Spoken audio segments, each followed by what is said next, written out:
Bonsoir à tous. Dans l'invité ce soir, nous recevons Dr Yao Agbobli. Il est le directeur général de CHU Campus et responsable administratif de la composante prise en charge de la maladie à coronavirus. Et vous en savez forcément quelque chose. Dans les minutes qui vont suivre, nous allons parler de Covid-19, nouveaux cas et nouvelles mesures. Docteur, bonsoir et merci d'être là. Bonsoir à vous. D'entrée de jeu, combien de cas confirmés a-t-on ce jour au Togo? À l'instant où nous parlons, il y a 18 cas confirmés au Togo. 18 cas confirmés. 18 cas confirmés. Oui. Et en termes de répartition, parmi les 18 cas confirmés, il y a eu le tout premier cas qui est guéri, qui est sorti déjà d'hôpital. Et le restant, les 17, sont actuellement en milieu hospitalier. Le premier cas est totalement guéri. Totalement guéri. C'est une bonne information pour nous qui sommes bien sûr de simples citoyens qui vous suivez de très près. Hein?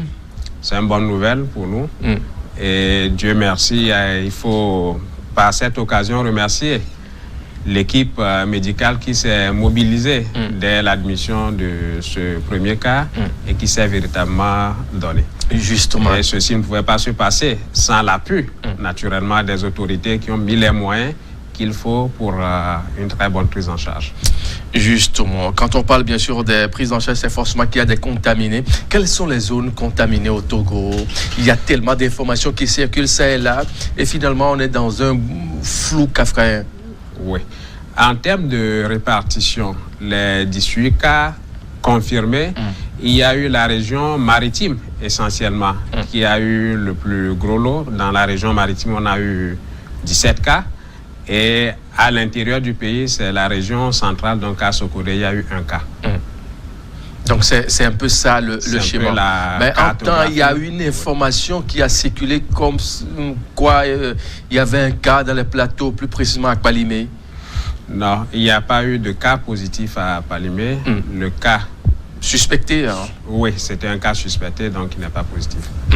Alors, nous allons parler, bien sûr, quand on parle des prises en charge, il faut forcément faire très, bien sûr, aux infrastructures et le personnel qui est à pied d'œuvre pour, bien sûr, amener à bon port ce travail-là. Est-ce que tout est au point pour faire face, bien sûr, à cette maladie qui décime des populations à travers le monde entier aujourd'hui au Togo?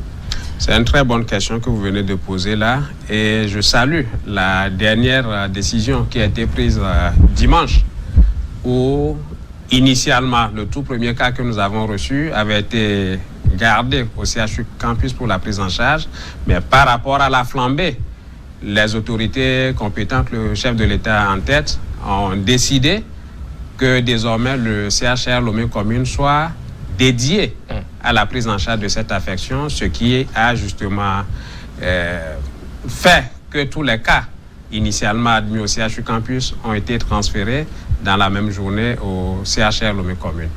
Au CHR Lomé Commune. Quand on parle de CHR Lomé Commune, pour ceux qui nous suivent actuellement, vous voulez parler de quel lieu concrètement ici à Lomé au Togo? C'est l'hôpital régional qui est situé à Kégué. À ce que nous appelons communément hôpital chinois. Hôpital chinois de Kégué. Oui. Et donc tous les cas, les 17 cas, enfin, qui sont bien sûr confirmés, sont actuellement au CHR de Lomé Commune, communément appelé hôpital chinois de Kégué. Oui. Et ils sont tous en milieu hospitalier, donc il y a 16 cas à Lomé Commune. Et le cas de Sokodé, il est également gardé en milieu hospitalier là-bas. À Sokodé. Donc on a 16 cas à Lomé et un à Sokodé. Alors justement, est-ce que les moyens pour la prise en charge, tout est au point au jour d'aujourd'hui, à l'heure actuelle où nous parlons? Parce que c'est ça aussi qui fait le débat. Oui, le défi est important. Lorsqu'on parle de prise en charge, c'est aussi bien en termes de personnel, tout comme de plateau technique. Oui. Et là, par rapport aux moyens, par rapport au cas que nous avons actuellement, il y a l'essentiel qui permet de prendre en charge efficacement. Et notons que la plupart, du moins sinon tous les cas qui sont là actuellement, c'est des cas non graves. Donc, ce qu'il faut pour une prise en charge efficace et correcte de ces cas est disponible. Et ceci n'a pas justement dédouané le fait que actuellement, on sent une mobilisation des ressources pour pouvoir accroître la capacité de nos structures. Alors, quand vous parlez des cas moins graves, justement, c'est quoi concrètement? Des cas, lorsqu'on prend la maladie à coronavirus, vous avez un signe capital qui est déterminant lorsqu'on parle d'aggravation. Donc, vous avez les manifestations respiratoires qui inquiètent. Mais dans tous les cas que nous avons, il n'y a pas un seul qui présente une détresse respiratoire. Okay. Donc, c'est les autres signes, notamment les douleurs, la fièvre, les maux de gorge. Voilà. Alors, on sait aujourd'hui qu'au Togo, on dispose bien sûr d'une liste des professionnels du domaine qui s'y connaissent. Est-ce qu'on est à l'abri avec ce personnel? Est-ce que le personnel est au nombre, compétent et adéquat pour cette situation? Voilà. Donc, lorsque nous parlons de la maladie à coronavirus, tout le personnel soignant aujourd'hui devrait être en mesure de prendre en charge. Donc, la difficulté viendra lorsque nous sommes face à des situations compliquées. C'est là où on a besoin d'une expertise beaucoup plus pointue. Puisque lorsque vous prenez cette maladie, vous avez des signes qui se recoupent avec d'autres affections. Donc, le personnel soignant est normalement outillé pour pouvoir faire face. Mais cela n'empêche pas, parce que c'est une nouvelle affection qui est apparue. Il y a des formations qui sont planifiées pour pouvoir mettre au point le personnel soignant dans sa globalité. Je vous ai posé la question parce que dans d'autres pays, on a vu certains médecins qui sont partis également comme ça dans le traitement de la maladie. Et on se dit, est-ce que les normes requises n'ont pas été prises au prime abord pour éviter le pire? Justement, il ne faut pas banaliser ce qui est en train de se passer actuellement. Et c'est une notion capitale. La médecine n'a pas changé. Il y a des règles basiques à respecter et c'est justement ce que nous appelons les règles de prévention et de contrôle de l'infection. Que ce soit face à la maladie à coronavirus ou comme face à toute autre maladie, c'est les règles d'hygiène élémentaires. Le lavage de la main avec de l'eau et du savon, il est capital, efficace.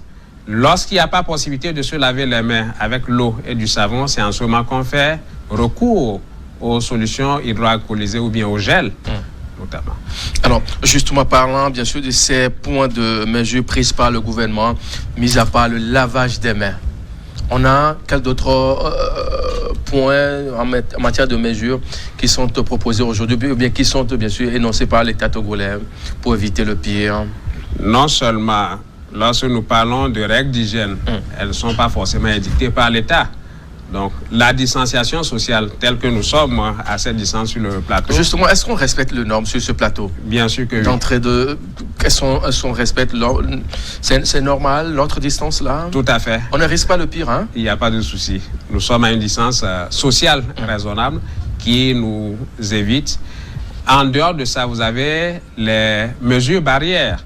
Donc, l'utilisation notamment de bavettes, s'il faut le dire ainsi. Quand est-ce qu'il faut utiliser vraiment ça? Parce qu'il y a un bruit autour de la chose aujourd'hui. Dans la capitale, on voit d'autres qui portent ça, d'autres qui ne portent pas. Et ça fait lieu à des insultes, ça et là. Dans les bureaux, il y a d'autres qui portent, il y a d'autres qui n'en portent pas. Que faut-il faire concrètement? Ou bien, quand est-ce qu'il faut porter ça? Bien. D'entrée de jeu, je voudrais vous dire, il y a différents types de ce genre de masque qu'il faut porter.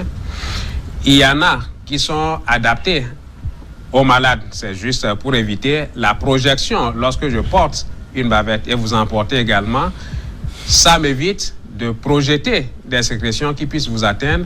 Et lorsque vous communiquez également avec moi, ça vous évite d'envoyer des projections qui puissent me contaminer. Donc, réciproquement, nous sommes protégés. Maintenant, lorsque je suis personnel soignant, il y a un équipement, donc une bavette adaptée qui, justement, me protège contre la projection d'un patient que j'ai en face de moi, surtout s'il n'est pas protégé, celui-là. Voilà. Donc, pour vous dire qu'il y a plusieurs types de bavettes, les bavettes adaptées à celui qui est malade ou bien celui qui est supposé porter le germe. Donc, c'est des bavettes anti-projection. Et en face, celui qui soigne a des bavettes adaptées qui lui évitent, lorsqu'il y a projection, au cas où celui qui est en face n'est pas protégé avec une bavette, qui qui lui évite de pouvoir être touché. Alors, pour les gens qui ne sont pas encore malades, qui sont enfin libres de la circulation, ça et là, dans la ville, quels sont ces genres de bavettes qu'ils doivent porter? Ce qui sont conseillés pour les gens qui sont malades ou comment ça se fait? Bien. On en voit un peu plusieurs types de bavettes, de masques tous les jours. Hein? Oui, vous avez toutes sortes de bavettes qui circulent sur le marché actuellement. Et le plus important pour nous, c'est des mesures de barrière physique qui permettent de pouvoir éviter d'envoyer une projection. Okay. Quelle que soit la nature, déjà, du matériau utilisé, que ce soit en tissu ou bien en paille ou d'autres choses. C'est déjà un élément de protection. Parce que sur le marché, vous voyez de la flambée des prix. Les gens font de la surenchère et c'est des voies de contournement. Donc, tout ce qui peut servir à l'instant pour limiter le fait de pouvoir projeter, c'est déjà utile. Est-ce qu'on peut les porter comme ça, tout simplement, dans la ville? Quand on sort de la maison, on peut les porter? Ou bien quand est-ce qu'il faut porter ça concrètement? Quand le port permanent n'est pas utile. Ce virus, justement, il ne se trouve pas dans l'air. Okay. Il ne circule pas dans l'air. Ça, c'est un point éclairé, hein, parce il ne circule pas dans l'air libre. D'aucuns disent que c'est un virus qui est dans l'air, qui circule, qui attaque tout le monde. Donc, si tel est le cas, on doit cesser de respirer. Donc, il ne vit pas dans l'air. Oui. Donc, il est dans des projections, donc dans des sécrétions, dans du liquide. Okay. Voilà la notion importante à retenir. Messieurs, si je sais que maintenant vous regardez à l'invité sur New World Info 1 et nous parlons bien sûr de coronavirus avec Dr Agbobli Yao Agbobli. Il est le directeur général du CHU Campus et responsable administratif de la composante prise en charge de la maladie à coronavirus. Docteur, intéressons-nous maintenant à l'efficacité des mesures que vous avez citées ça et là. Oui. Donc, nous constatons que ces mesures sont évolutives et adaptées au contexte. Il y a eu initialement des dispositions prises par le gouvernement et le 20 mars dernier, il y a eu de nouvelles dispositions, parmi lesquelles on a fermé pour 2 semaines les frontières passagers. Et c'est une décision qui permet justement de limiter le nombre de personnes à contrôler à la fois. Donc, c'est une disposition vraiment pratique. Il y a également eu cette notion de bouclage de certaines villes. On a parlé de Palimé, Tchévié. On a parlé également de Danéro. Oui.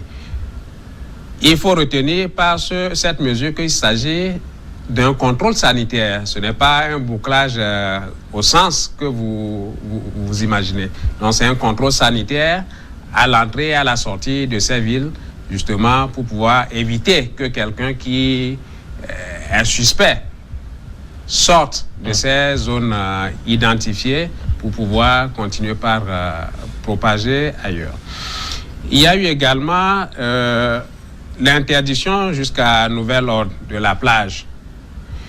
On ne veut plus voir personne à la plage, hein? L'idée qu'il faut retenir là, c'est que la plage, c'est un milieu touristique où vous avez très souvent de l'attroupement. Donc, toutes les circonstances qui vont pouvoir faciliter l'attroupement sont à éviter. C'est l'idée majeure à retenir de cette mesure. Alors, mis à part ça? À part ça, il y a eu également les lieux de culte. Donc ça rejoint l'idée. On en voit ces 2-3 jours là d'autres qui s'en fichent pas mal de ça. On a vu d'autres églises dites éveillées qui sont à pied d'œuvre, qui prient le Créateur. Est-ce qu'il faut les incriminer? Les funérailles, les enterrements, ça et là? Voilà. Donc il y a une mesure où on a parlé de ne pas avoir plus de 15 personnes à la fois pour les funérailles. Ça a du sens. Et les églises qui continuent par pouvoir avoir leurs activités normales, je crois que des mesures de contrôle s'imposent. Faut-il les dénoncer? Bien sûr qu'il va falloir attirer l'attention des autorités pour que chacun puisse assumer ses responsabilités. Alors, à part ces mesures-là qui ont été prises ça et là, il y a une qui n'a pas vraiment été prise, qui fait un peu parler, c'est aujourd'hui les bars. On a parlé certes des discothèques, là on peut penser aux boîtes de nuit. Maintenant les bars ordinaires qu'on voit un peu partout dans la capitale et à l'intérieur du pays, où on a interdit pour les discothèques, mais on voit des gens qui se pètent la forme dans les bars, qui consomment allègrement de la boisson sans se gêner. Hein. Oui, c'est une mesure qui est explicite. Parler de discothèque, de bar, ça sous-entend également d'autres éléments qu'il faut prendre en compte, notamment les bars VIP, les bars dancing. Et lorsque vous évoquez les autres formes de bars, ce qu'il faut retenir comme élément essentiel, c'est tout endroit où on peut avoir de l'attroupement. Ça suppose que lorsque j'ai envie de prendre ma boisson, on ne va pas pouvoir interdire le fait de boire. Parce qu'il y aura naturel, c'est une activité de laquelle certains vivent. Donc la leçon à retenir, c'est que l'on soit en mesure, lorsqu'on veut prendre sa boisson, d'aller en acheter et d'aller boire à la maison. Je crois que c'est beaucoup plus sage et ça protège tout un chacun. Alors face à la situation où il y a d'autres qui ne sont pas dans cette démarche-là, qu'il faut-il faire concrètement? Faut-il les sensibiliser autrement? Naturellement, il faut accroître la sensibilisation. Il faut accroître la sensibilisation. La distanciation sociale, c'est capital. Et les mesures barrières, il faut vraiment encourager à pouvoir les observer. Justement, parlant de la sensibilisation à l'heure actuelle, où nous sommes en train de faire une partie, est-elle déjà suffisante, ce qu'on fait là? Ou bien faut-il voir avec les chefs quartiers, les CDQ, gongonner ou au marché, quand on voit les marchés qui s'animent, il suffit juste de faire un tour au marché d'Aguassi, au grand marché à Daoulato, ou à Redjanaoui, à Ketao, ou à Kwalimé, ainsi de suite au nord du pays. Que faut-il faire justement? Oui, lorsqu'on parle de santé, ce n'est plus l'affaire du ministère de la Santé seul. La santé, c'est nous tous qui sommes concernés. Ce n'est pas l'affaire du professionnel de santé. Ceci pour vous dire que la sensibilisation, c'est par toutes les voies et de façon à les adapter au contexte. Vous avez parlé de marché, vous avez parlé tantôt de gongonneurs. Toutes ces mesures sont utilisées et vous allez vous rendre compte que les outils d'information, les outils de communication et de sensibilisation sont améliorés et adaptés au jour le jour. Donc aujourd'hui, sur nos chaînes, sur les médias privés, il y a des émissions qui sont animées en langue nationale, ce qui n'était pas le cas au début. Donc, il y a des mesures qui sont prises au fur et à mesure.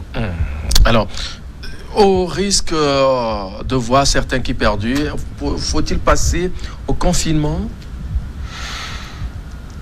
D'autres qui s'en fichent pas mal des règles, hein, ils sont là, ça ne leur dit absolument rien. Vous allez voir que cette mesure a été prise dans certains pays.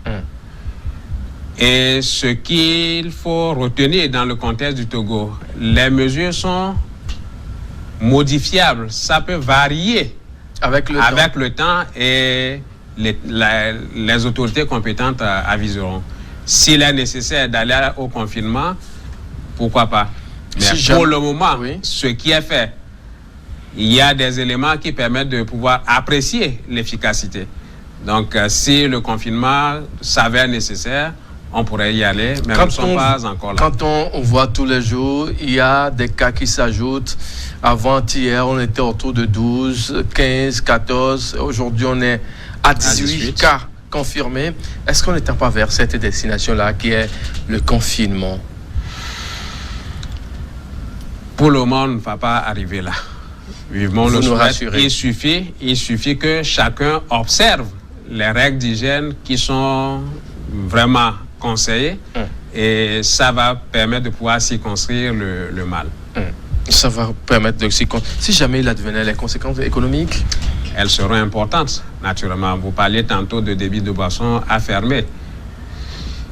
Vous parlez de marché. Lorsque nous voyons ailleurs, dans les mesures prises par le gouvernement, c'est recommandé que les revendeuses puissent utiliser des masques. Ceci permet déjà de leur éviter, si jamais il y en a qui sont contaminés, de contaminer les denrées vendues. Parce qu'il ne faut pas oublier le fait que on peut ne pas présenter de signes, mais être porteur de ce virus et être en mesure de contaminer. Donc, dans la rue, je ne peux pas savoir à coup sûr celui qui est contaminé, Mais dès lors que je me protège, je protège les autres également. Alors, on voit tous les jours des gens à des lieux différents, ça et là, où on se demande justement, est-ce que celui-là, il est sain, ou bien celui-là, il est porteur. Alors, face à la situation, il y a plusieurs mesures qui sont prises pour contrecarrer le mal au jour d'aujourd'hui. Et il y a dans le communiqué du gouvernement togolais certaines normes qui doivent être respectées à la limite. Pour ceux-là qui ne respectent pas ces limites-là, que pensez-vous faire concrètement? Tout est fonction de la situation présentée. Donc, d'aucuns qui ne respectent pas, certainement, c'est qu'ils n'ont pas bien compris les mesures. C'est là le rôle de la sensibilisation. Et vous allez voir qu'à la fin du communiqué, c'est prévu également des sanctions. Adaptées donc, au type de faute. Voilà. Donc, il y a la notion de sensibilisation, il y a à côté également la notion de sanction au cas où le premier élément ne marchait pas. Il y a deux semaines environ, les gels hydroalcooliques sur le marché n'avaient pas pris certains prix. Aujourd'hui, les prix ont grimpé comme ça. Également, les denrées alimentaires de première nécessité. Vous allez au marché aujourd'hui pour payer tout ça, là, ça devient un problème. Mais l'État avait alerté concernant certaines denrées alimentaires. Et face à la flambée des prix, que fait concrètement votre cellule, ou bien ce n'est pas à votre niveau que ça va être appliqué, cette disposition de la chose? Bien, nous sommes au niveau de la composante prise en charge, mais souvenez-vous, il y a eu un communiqué lu par le ministre en charge du commerce. Du commerce, oui. Voilà, où il appelle tout un chacun à pouvoir être responsable. Parce qu'on ne peut pas souhaiter le malheur pour pouvoir s'enrichir. Donc, il y a des dispositions qui sont prises en termes de contrôle inopiné afin de pouvoir amener tout un chacun. Est-ce que ça a commencé déjà, non? Oui, dès que les mesures sont prises, ça veut dire que ça a démarré. Il n'y a pas de délai pour la mise en œuvre. Dans combien de temps à peu près la situation sera au contrôle ou bien sous contrôle? Je vous dirais d'emblée, Dieu seul sait, mais ça dépendra surtout de l'observance des règles d'hygiène par le citoyen. Alors, au jour d'aujourd'hui, d'aucuns parlent d'utilisation de certains produits sur le marché traditionnel. Que dites-vous concrètement à ces sorties tonitruantes concernant ce virus-là? D'aucuns parlent de Nimon traditionnellement, ou d'aucuns parlent de certains produits pharmaceutiques. Que dites-vous concrètement? Oui, mais il faut vraiment être prudent dans l'utilisation de ces types de traitements non éprouvés. J'insiste bien là-dessus. Et surtout éviter l'automédication. Lorsqu'on ne va pas bien, on va consulter et le personnel outillé va pouvoir prescrire le traitement adapté. Pour le moment, tout ce qui est dit et qui circule sur les réseaux sociaux, il ne faudrait pas se fier à ça, parce que pendant que nous parlons de médicaments, vous allez vous rendre compte que si on ne prend pas garde, des faux médicaments vont rentrer dans le circuit, et ce qui va être vraiment dommageable. Donc, attention de ne pas aller s'approvisionner en n'importe quel médicament. Il va falloir faire confiance au personnel de santé qui est outillé à prescrire ce qu'il faut et qui soit adapté à l'état de tout un chacun. Alors, docteur Yao Agbobli, l'un des points aujourd'hui, c'est la psychologie, la prise en charge psychologique des personnes.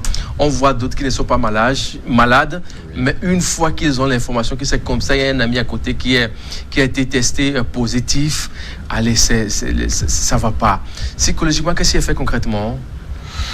Je crois que face à l'inconnu, il y a cette réaction normale, la panique.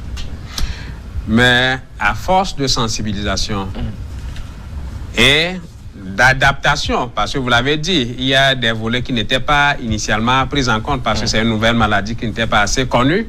Et le volet prise en charge psychologique fait partie.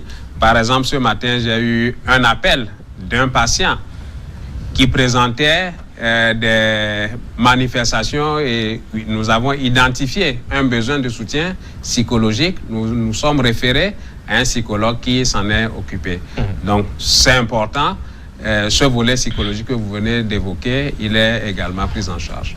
Docteur Yao Agbobli, je rappelle bien sûr que vous êtes le directeur général du CHU Campus et responsable administratif de la composante prise en charge de la maladie à coronavirus. Nous sommes pratiquement à la fin de notre entretien. Quel est ce message que vous avez à l'endroit de tous ceux qui actuellement nous suivent?